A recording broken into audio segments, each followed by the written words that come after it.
Haberiniz var mı?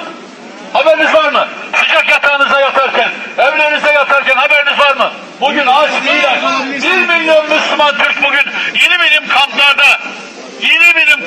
inliyor. Haberiniz var mı? 30 milyon Uygur Türk'ü bugün Çin'de, haberiniz var mı? Biz burada rahat yatarken 30 milyon insan zulüm altında, haberimiz var mı? Duyuyor muyuz? İnsan olduğumuzun farkında mıyız? İnsan olduğumuzu fark etmek için, Müslüman olduğumuzu fark etmek için zulme karşı çıkın, zalime karşı çıkın, mazlum Türk'ün yanında olun. Türk'ün yanında olduğunuzu, Müslümanın yanında olduğunuzu ortaya koyun. İmzanızla, sadece bir imza, hepsi bu.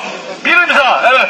Onlara burada gönlü kalbi onlarla beraber çarpan insanlar olduğunu hissettirmek için. Evet, buyurun. Türk olduğunuzu, Müslüman olduğunuzu hissetmek için. Evet, insan olduğunuzu hissetmek için. Türklüğe sahip çıktığınızı göstermek için. Müslümanlığa sahip çıktığınızı göstermek için.